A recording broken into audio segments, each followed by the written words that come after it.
Hello, hello, on se retrouve dans cette masterclass pour parler donc du chakra plexus solaire, du chakra cœur et du chakra gorge. Donc on va commencer tout de suite avec le chakra plexus solaire. Donc il se situe entre le nombril et le plexus solaire. Donc comme je dis, j'invite à élargir la zone, à pas essayer d'être sur un point tout fixe, tout bien pointu. On est en train de parler d'une énergie, donc c'est quelque chose qui bouge, qui fluctue, qui est en mouvement. Donc vraiment de prendre toute cette zone-là et de la considérer entièrement et de ressentir vraiment ce qui est juste pour nous à chaque instant. Donc le plexus solaire, il a beaucoup de choses. Clairement, c'est un très beau chakra. Enfin tous, hein, mais bon, bref. Donc notamment, là où on le connaît le plus, c'est notre personnalité. C'est celui qui nous permet de rayonner qui l'on est. Ce que l'on sait potentiellement moins, c'est que c'est aussi là que se trouve notre ego. Notre ego étant une attrait de notre personnalité. Donc c'est vraiment deux choses qui sont essentielles et qu'on aborde profondément dans ce chakra-là, dans ce module-là, parce que pour moi c'est important d'autoriser cet espace en nous à l'ego. J'ai fait quelques vidéos sur TikTok et sur Instagram autour de ça, ou aussi que tant qu'on rejette notre ego, qui est une part à part entière de notre personnalité, on rejette en fait une partie de nous-mêmes et donc on se rejette tout court. Donc on entretient cette blessure. Je n'ai pas parlé durant les autres chakras des blessures. Du coup, chaque module, du deuxième au sixième, du coup, on aborde les 5 blessures de l'âme aussi en fonction des couleurs et des chakras. Donc, dans ce chakra-là, on parle de la blessure du rejet. Donc, au-delà de ça aussi, ce chakra-là, c'est celui qui nous parle de notre puissance, de notre pouvoir, de notre confiance en nous, en les autres, et notre capacité à rayonner. Donc, quand ce chakra il est déséquilibré, évidemment, on peut être dans une énergie de timidité, où on n'est pas très à l'aise, où on se sent impuissant ou impuissante, où on n'a pas d'estime de soi, on n'a pas confiance en nos valeurs, ou même en nous-mêmes. Et au contraire, si cette énergie-là, elle est vraiment en excès, dans un déséquilibre excessif, on peut se sentir vraiment très très puissant ou puissante, mais ne pas forcément, dans un certain déséquilibre, en tout cas l'utiliser au mieux. C'est-à-dire que on va avoir une estime de nous-mêmes qui est surdimensionnée et on va avoir cette tendance à vouloir écraser l'autre. Sans forcément, on n'est pas obligé de rentrer dans le truc de je veux écraser l'autre pour lui faire du mal. Ça peut être juste une façon de se rassurer que si de façon complètement inconsciente, on se met dans une position supérieure par rapport à l'autre, eh bien ça nourrit une confiance en nous. Seulement, c'est dommage de nourrir une telle confiance basée sur l'extérieur au lieu de la baser sur l'intérieur de nous-mêmes. Donc c'est aussi, je dirais, qu'il nous apporte ce chakra-là, l'humilité. Ensuite, du coup, dans la dernière thématique que j'ai envie d'aborder par rapport à ce chakra, c'est que, c'est là où réside notre colère. La colère, c'est une émotion qu'on a beaucoup brimée, qu'on a beaucoup écorchée, je dirais, par le passé et encore aujourd'hui. Et pourtant, c'est une émotion qui est très, très belle et qui a beaucoup à nous enseigner. Pourquoi? Parce que la colère, on la ressent quand on ne se sent pas respecté. Et quand on ne se sent pas respecté, bien souvent, de façon générale, dans cette espèce de colère, on préfère ne pas entendre, ne pas l'entendre elle et laisser passer, prendre sur soi. On prend sur soi, on prend sur soi, puis on finit par péter un plomb à un moment donné. Et là, effectivement, la colère est tellement grande qu'on peut la considérer comme hystérique ou en tout cas elle est incomprise. Alors que si on apprend à écouter notre colère au fur et à mesure, alors qu'elle n'est pas si forte finalement, ou c'est juste une tension à l'intérieur de nous-mêmes, on peut prendre ce recul et de se dire ok, là je ne me sens pas respectée. Pourquoi je ne me sens pas respectée? Et une fois qu'on comprend ça, libre à nous de vouloir l'exprimer ou pas, mais en tout cas, on peut faire en sorte à ce que ça ne se répète pas. Et dans le fait où on l'exprime, où on dit bon bah voilà, je sens que quand tu dis ça ou quand tu fais ça, moi à l'intérieur de moi, je me sens pas respectée, j'ai besoin qu'on interagisse autrement. Est-ce que c'est possible pour toi? Et bien dans ce cas-là, à partir de là, quelque chose d'autre peut en découler. Donc cette expression, on vient la travailler dans le prochain module avec le chakra gorge. Donc voilà, cette colère, en fait, elle nous permet de nous affirmer et de prendre notre juste place. Donc, Ensuite, oui, donc il y a aussi la notion de poser les limites qu'on verra dans le prochain chakra, le chakra cœur, qui est en lien avec ça. Donc voilà, du coup, dans ce chakra-là, on a 2 couleurs. On a la couleur jaune et on a la couleur or. La couleur jaune, qu'est-ce qu'elle a à nous enseigner? Eh bien, la couleur jaune, déjà, elle est reliée à tout ce qui est l'attrait masculin et la relation paternelle. On l'a vu dans la dernière masterclass avec l'orange, qui était très connectée à la féminité et l'aspect maternel. Eh bien là, hop, on inverse la tendance et on rentre dans le masculin et la relation paternelle. Cette couleur aussi, elle nous permet de nous reconnecter à notre joie. Au-delà de notre colère, qu'elle peut venir réveiller, il y a aussi la notion de joie et de générosité. Donc elle nous permet d'accueillir l'abondance et la générosité dans notre vie et à l'offrir autour de nous. Aussi, cette couleur, elle nous permet de prendre conscience de notre propre valeur et de notre propre puissance. Donc elle nous permet de savoir que non, nous ne sommes pas rien, que non, nous avons tout simplement notre place ici, dans ce monde, que nous avons des valeurs et que du coup, on peut cultiver notre estime de soi. Dans ce module-là aussi, je viens parler de la différence entre l'estime de soi et la confiance en soi, qui sont 2 choses différentes. Du coup, voilà. C'est aussi elle qui nous permet d'apprendre à dire non. À dire là, c'est pas OK. Comme je l'ai dit, ça c'est en lien avec la colère, c'est je me sens pas respectée, j'ose m'affirmer et j'ose dire non, tout simplement. Donc, du coup, par ce biais-là, elle nous permet de prendre notre place et donc de prendre notre juste place, comme on l'a vu, de pas être dans un je ne prends pas ma place et je disparais quelque part, ni dans ce truc de je prends beaucoup de place et je suis envahissante, ou je prends plus de place que ce que je devrais prendre parce que j'ai peur de manquer de place. Donc, elle nous invite à trouver cette justesse-là. Donc voilà, le juste milieu entre le manque et l'excès.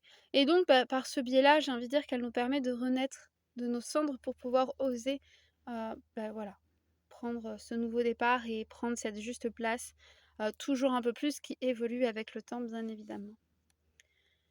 Ensuite, on va parler de la couleur or. La couleur or, eh bien elle, c'est notre identité profonde. Donc, ce que j'aime bien dire, c'est qu'il y a le jaune, moi je le vois un petit peu comme le noyau du soleil. Et puis l'or, c'est tout ce qui émane de là. Donc là, c'est comment on vient faire rayonner qui on est, comment on vient envoyer, transmettre notre énergie, notre identité aux autres. Combien on peut la partager, tout simplement. Et donc là, cette couleur-là, contrairement aux jeunes qui venaient travailler notre estime de nous-mêmes, là, cette couleur, elle vient travailler notre confiance en nous. Encore une fois, c'est 2 choses bien différentes. Et c'est aussi évidemment un symbole de richesse, et quand on parle symbole de richesse, ce n'est pas que lié à l'argent, mais c'est avant tout la richesse intérieure, ce qu'il y a au fond de nous-mêmes, ce que l'on a à offrir aux autres, comme ce que l'on a à apprendre des autres, tout simplement. Donc là, je vais te poser quelques questions en lien avec ta colère pour t'aider à te reconnecter à elle, à mieux la comprendre et à mieux vivre avec. Donc la première question, c'est quel est ton lien avec la colère? Donc comment te sens-tu avec? Comment est-ce que tu arrives à la ressentir, à l'accueillir? Est-ce que c'est facile, difficile, etc., etc. Ensuite, la deuxième question, c'est est-ce que tu arrives à dire non facilement? Est-ce que pour toi, dire non, c'est quelque chose qui est compliqué, que tu oses pas, ou c'est quelque chose que tu peux dire très facilement, peut-être parfois même trop? Ou est-ce que tu arrives à trouver un équilibre avec ça, à dire non quand c'est juste pour toi et aussi à oser dire oui quand ça l'est? Ensuite, la troisième question, c'est est-ce que tu as confiance en toi? Est-ce que tu as confiance en toi? Donc 2 questions. Est-ce que tu as confiance en toi? Et autre question, est-ce que tu as conscience de ta valeur? Encore une fois, c'est 2 choses différentes. C'est-à-dire que l'estime de soi est basée sur les valeurs que l'on a envers nous-mêmes. Quelles sont nos valeurs? Et c'est quand on a des valeurs qui sont en adéquation avec qui l'on est et ce que l'on souhaite incarner, qu'on peut avoir de l'estime pour soi. Par contre, quand par contre, la confiance en nous-mêmes, en fait, c'est quelque chose que l'on acquiert par rapport à nos connaissances, à nos capacités à faire, des choses. C'est 2 choses différentes. J'en parle un peu plus dans le module, en question dans Révèle-toi.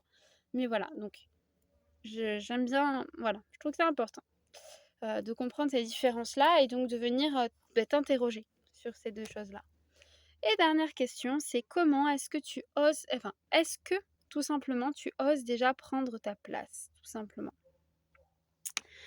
Donc voilà pour ce premier module et bien maintenant on va parler du deuxième module, donc le chakra cœur, donc du deuxième module de cette masterclass parce que du coup c'est le cinquième module dans Révèle-toi. Donc, le chakra cœur évidemment il est situé au niveau de la poitrine. Alors très souvent on le voit marqué entre les 2 seins. Alors moi j'aime vraiment parler de englober toute la zone, devant, derrière. C'est-à-dire que déjà, la poitrine, notamment d'autant plus chez les femmes, la considère comme l'extension du cœur et c'est de là que l'énergie du cœur peut sortir. Donc, je vais pas rentrer dans tous les détails, mais déjà voilà, la poitrine, extension du cœur et vraiment considérer que toute la zone, comme je disais, une énergie c'est pas un point précis quelque part, c'est quelque chose qui fluctue et en fait, on va venir dans ce chakra-là travailler aussi toute la zone des côtes parce que, c'est très relié donc à la respiration et à la couleur émeraude et donc il y a plein de choses qui viennent se stocker à l'intérieur de ça. Donc on va travailler ça, on va travailler le centre, la poitrine et on va aller jusque dans les clavicules même parce que là aussi il se stocke beaucoup de choses. Voilà, en tout cas pour l'aspect corporel. Mais voilà, pour moi l'énergie, elle fluctue. À toi de vraiment ressentir ce qui est juste pour toi dans cet espace-là, en ayant conscience que d'une fois à une autre, ça peut bouger. Donc je t'invite vraiment à pas te dire: «Bon bah ça on m'a dit que c'était à tel endroit et puis point et je réfléchis pas». Non, connecte-toi à ce que tu ressens à chaque fois. C'est hyper important de garder ce libre arbitre-là en fait. De pas juste, poser une croyance et puis point. Donc le chakra cœur, il a une grande particularité, qui est, en fait, le fait que ce soit un pont entre le «je» et le «nous». Entre les 4 chakras du bas qui sont connectés à moi, qui je suis, qui je suis tout simplement et le cœur, c'est vraiment le pont qui nous amène vers les 4 autres chakras du haut, qui nous invitent à nous ouvrir à l'extérieur, à nous connecter à notre environnement, aux gens qui nous entourent, à comment on est avec ces personnes-là, comment on co-crée ce lien, etc. Donc c'est vraiment ce passage-là. Donc aussi le chakra cœur, c'est ici que toutes les peines, toutes les tristesses, les blessures les plus profondes en nous, qui nous font mal, hein, clairement, disons-le. Et c'est dans cet espace-là qu'on peut venir guérir aussi tout ça, qu'on vient dans la guérison du cœur. Et qu'on parle de guérison du cœur, on n'est pas juste en train de parler d'amour, de couple, etc. L'amour, c'est présent à tellement de moments dans notre vie et on ne le repère pas, on ne le ressent pas. L'amour, c'est quelque chose que l'on vit. On peut avoir de l'amour pour notre famille, on peut avoir de l'amour pour des animaux, on peut avoir de l'amour dans une situation, on peut avoir de l'amour pour des personnes qu'on ne connaît absolument pas, qu'on croise dans la rue. L'amour, c'est là, c'est un état, une émotion que l'on ressent. Et il y a beaucoup de choses, beaucoup de situations où cet amour, eh ben, il peut se retrouver quelque part blessé par rapport à, surtout si on avait des attentes bien spécifiques envers quelqu'un qui n'était pas en capacité à nous donner ça, si on était dans une sorte de dépendance aussi, voilà, plusieurs choses.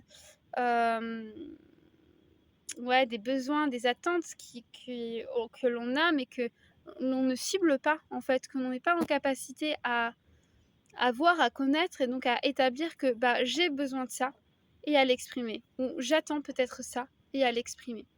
Et accepter que peut-être la personne en fait en face n'est pas en capacité de et avoir cette conscience que en fait chaque personne n'est pas là pour combler tous les besoins que l'on a et accepter ça. Donc il y a beaucoup de choses que l'on peut vivre de façon inconsciente tant qu'on n'a pas conscience de ses besoins et de ses attentes, qu'on ne les accepte pas et qu'on n'ose pas les exprimer, qui font qu'on peut se sentir blessé. Et qu'à chaque fois, du coup, on a besoin de venir guérir ces espaces en nous, tout simplement. Donc, du coup, dans ce chakra et dans cette notion de guérison, la première chose que l'on fait, c'est s'ouvrir à soi.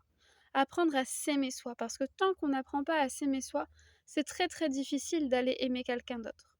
Donc là, ce qui se passe, c'est que on apprend à s'aimer soi pour pouvoir ensuite ouvrir notre amour à l'autre dans la juste mesure. C'est-à-dire que ne pas rentrer, comme je disais, dans cette dépendance affective de je peux, enfin, c'est même un amour erroné dans le sens où je pense aimer quelqu'un parce qu'en fait j'ai besoin d'amour et j'attends qu'on m'apporte de l'amour. C'est pas ça, aimer, vraiment pas. Et du coup, c'est ça, j'en parle beaucoup. Je pense que je vais peut-être pas tout développer là parce qu'il n'y aura pas le temps, mais j'en parle beaucoup dans mes podcasts, donc je t'invite vraiment à aller les écouter. Du coup, tu retrouves le lien dans ma bio sur Instagram. Et du coup, voilà. Et donc, bref. Et donc, oui, c'est trouver ce juste équilibre de d'abord s'aimer soi et que on remplit le vase et ouais, on remplit le vase et puis du coup, bah, c'est ce qui déborde qu'on offre aux autres. Ou alors, ouais, par rapport à l'inverse, ce qui peut se passer, c'est la dépendance affective. Donc, c'est l'inverse, c'est-à-dire que on pense chercher de l'amour, on pense offrir de l'amour. En fait, non, on cherche juste de l'amour pour soi qu'on n'est pas capable de se donner à soi-même.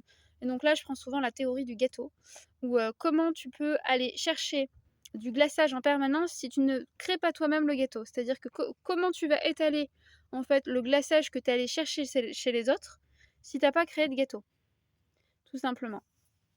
Donc voilà, je sais pas si c'est clair. J'essaye de faire vite pour avoir le temps de vraiment parler de tous les chakras. Mais en même temps, de dire le maximum de choses, sans vous perdre. C'est compliqué.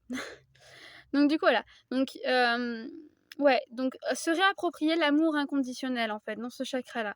Revenir, revisiter, retrouver ces états d'amour inconditionnel que l'on a connus quand on est arrivé dans cette terre, dans cette incarnation, sans perdre, sans en fait être abîmé par des choses diverses qui sont reliées à notre mental, aux expériences que l'on vit et que l'on a besoin de vivre clairement, qu'on est venu incarner et qu'on est venu expérimenter dans cette vie. Donc du coup voilà, donc ce chakra-là, pour finir un petit peu, il nous invite donc au respect de soi en premier lieu, pour après pouvoir aimer les autres inconditionnellement, dans le respect d'eux-mêmes, sans oublier le respect de soi, parce que c'est aussi la dangerosité quand on ne trouve pas un juste équilibre, c'est d'accepter des choses qui ne nous font pas du bien. Donc trouver ce juste équilibre-là, d'être dans la bienveillance de soi, de l'autre aussi. Donc voilà. Donc ensuite, on va parler des couleurs de ce chakra. Il y a l'émeraude, il y a le vert et il y a le rose. Donc l'émeraude, c'est la première couleur qui est reliée à la respiration, comme je disais tout à l'heure. J'aime bien parler de cette couleur comme le premier souffle que l'on a dans cette vie, qui nous permet du coup de vraiment revenir à nous, de nous recentrer dans cet espace de cœur, pour pouvoir justement préserver son espace, ne plus se laisser envahir par tout le monde ou par une personne, et se laisser envahir et du coup se retrouver étouffé, oppressé. Là, cette couleur, elle nous invite à poser nos limites pour pouvoir justement respecter cet espace, se respecter soi et faire respecter l'espace dont on a besoin pour être oxygéné correctement et se sentir bien en soi. Et c'est à partir de là qu'on peut oser aussi prendre sa place de façon juste, de pas être dans le trop, pas être dans le pas assez, de trouver cet équilibre de ok, en fait, j'ose me réapproprier mon espace, j'ose me créer ma sphère qui fait que je me sens bien. Ensuite, il y a le vert qu'on associe très facilement, je pense, à la nature et à la reconnexion à la nature, mais aussi on peut en parler comme par exemple de la richesse, de l'argent et de la chance. Donc là, ça vient un peu questionner toutes ces notions-là et de comment en fait est-ce que la chance, je l'attends de l'extérieur et qu'elle vienne à moi comme par magie, ou est-ce que cette chance, je la crée? Je la crée peut-être en créant de nouvelles opportunités. Parce que véritablement, ce qu'elle nous invite, cette couleur, c'est à changer notre perception, notre regard sur les choses, d'oser voir en fait différemment et de prendre une situation et comme si on la retournait et puis comme si on voyait complètement autre chose de cette situation. Et à partir de là, il y a de nouvelles opportunités qui peuvent s'ouvrir et donc créer de nouveaux départs. Et c'est grâce aussi à ça qu'on peut venir libérer des choses qui sont bloquées émotionnellement dans le chakra cœur et donc aller vers une guérison. que ce soit de traumatisme, que ce soit de choc, que ce soit des choses qui nous ont blessés. Et quand je parle de traumatisme ou de choc, je parle pas, on n'est pas obligé de rentrer dans les extrêmes du viol, de différentes choses, des agressions. Des fois, juste la perte d'un être cher, et pas forcément par la mort, hein, ça peut être par la mort, mais ça peut être juste dans la vie où la personne a décidé de partir. Ça peut être quelque chose de très très violent en nous, de presque traumatisant qui nous fait mal. Et, et en fait, il n'y a pas de réalité face à ça, il n'y a pas d'échelle de dire ok, ça rentre dans un trauma ou dans un choc. C'est perceptible en fonction de chacun, comment on arrive à accueillir ça ou pas, comment ça nous blesse profondément ou pas. Et ça, c'est tout à fait unique à chacun, chacune. Donc du coup, on vient vraiment guérir ces espaces-là. Et qu'est-ce qui se passe quand on arrive enfin à guérir ces espaces-là? Petit à petit, hein, évidemment, c'est pas parce qu'on va venir dans ce module qu'on va ressortir avec tout de guéri, loin de là. Mais plus on vient amener de la guérison, et plus on est en capacité à réouvrir notre cœur petit à petit. Donc ça, c'est une notion qui est quand même très importante et très forte. Et ça nous conduit au rose. À la couleur rose qui, elle, nous parle avant tout d'acceptation et d'amour de soi. Donc s'accepter tel que l'on est, s'aimer tel que l'on est et s'apporter de l'amour. Et quand on arrive à s'apporter de l'amour, on se défait de la dépendance affective et donc on rentre dans l'indépendance quelque part. Et on peut aussi ouvrir cet espace d'amour inconditionnel. Parce que à partir de l'instant où, quand on a besoin d'amour, on est capable de s'offrir de la tendresse, de la douceur, du réconfort à soi-même, on n'est plus en recherche, en attente que ça vienne de l'extérieur. Et ce que l'on reçoit des autres, c'est juste de la grâce, c'est juste un cadeau en plus. Et là, on l'accueille comme quelque chose de merveilleux. Donc voilà, je vais te poser quelques questions vite fait sur ce chakra-là. La première, c'est comment est-ce que tu prends ta place dans ta vie? La deuxième, c'est comment tu souffres. Alors, je vais revenir quand même. Comment tu prends ta place dans ta vie? C'est-à-dire, quelle place est-ce que tu prends? Quelle place tu oses prendre dans ta vie? Ensuite, c'est souffres-tu de l'abandon? Est-ce que tu ressens de la dépendance affective avec toi? En toi-même? Est-ce que pour toi, c'est difficile si on ne t'apporte pas l'amour dont tu as besoin? Est-ce que tu arrives vraiment à t'apporter cet amour à toi-même?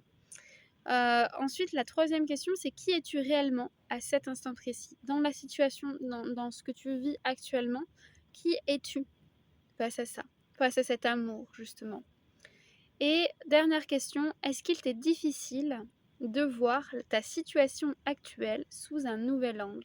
Est-ce que pour toi, c'est facile de dézoomer, de hop, rematcher un petit peu tous les éléments de cette situation et d'en tirer quelque chose de différent?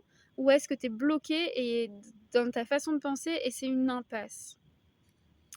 Donc voilà pour ces questions et maintenant on rentre dans le chakra-gorge qui lui du coup nous parle donc de différentes choses. Très souvent on entend la communication, l'expression, le comment on ose parler, exprimer, etc. ce que l'on ressent, tout ça.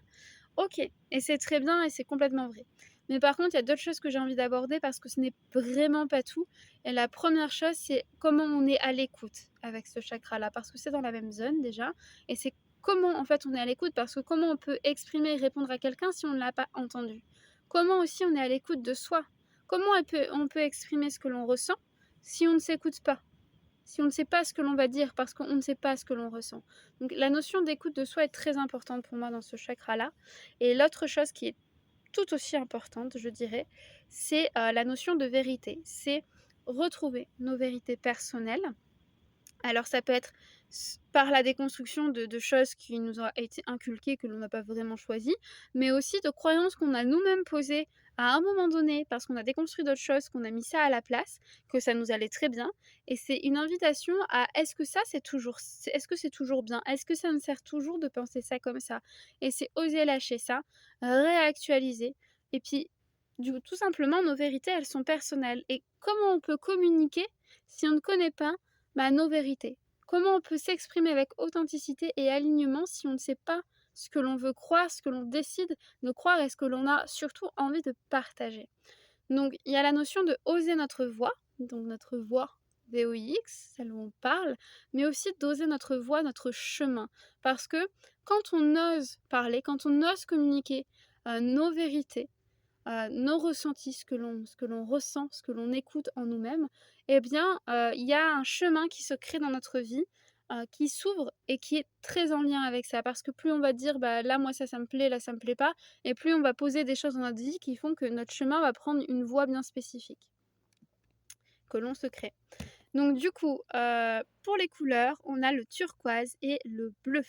Le turquoise, eh bien, tout simplement, c'est se libérer des anciens schémas. Comme je l'ai dit, on est dans la réactualisation, donc on lâche prise sur ce que l'on croyait être, et ce qui peut créer, en fait, des tensions en nous pour s'ouvrir à de nouvelles vérités. S'ouvrir à ces espaces-là pour pouvoir donc modifier des anciens schémas et créer de nouveaux schémas à la place.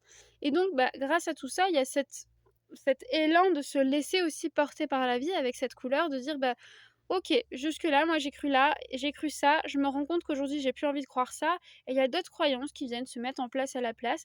Qu'est-ce que je fais de ça? Qu'est-ce que j'en fais? Qu'est-ce que j'ai envie d'en faire? Qu'est-ce que j'ai envie de mettre à la place pour que ce soit juste pour moi qui je suis, avec qui je suis là à l'instant T?» Et en ayant conscience que cette vérité, elle est là aujourd'hui, et peut-être que dans 6 mois, 1 an, bah, elle aura plus besoin d'être là. Et elle aura juste besoin d'être déconstruite pour mettre encore autre chose à la place. Parce qu'on est des êtres qui évoluent en permanence, et on met des choses en place, on les déconstruit. On met des choses en place, on les déconstruit. Et c'est ainsi de suite. Voilà. Et donc pour la dernière couleur, on a le bleu. Donc le bleu, il nous permet de retrouver notre espace intérieur, notre calme intérieur.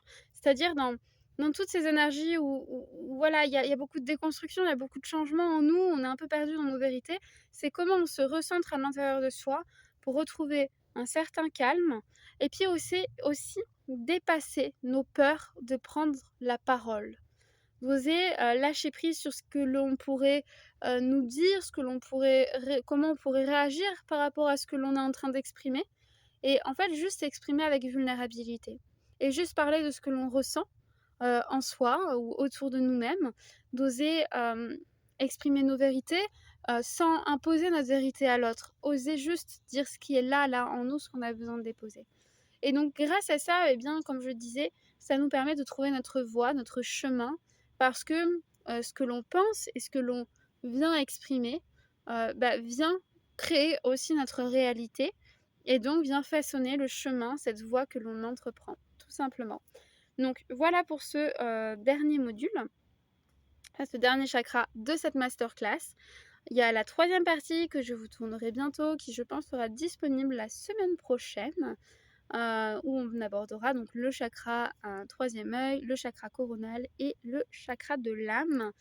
Donc voilà, et voilà. Et puis j'ai hâte de vraiment créer, vivre cette expérience, cette aventure pendant les 9 prochains mois.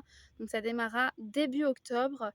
Les inscriptions seront lancées début septembre du coup. Et j'ai vraiment hâte de partager, vivre cette expérience avec vous, aller plus en profondeur dans chaque chakra pour pouvoir déjà vous transmettre ce que moi j'ai compris de tout ça, mais aussi voir ce que vous allez en comprendre, ce que vous allez en vivre, et voilà, grandir ensemble dans cet espace-là. Donc en attendant, eh bien, je vous embrasse fort et puis à très vite.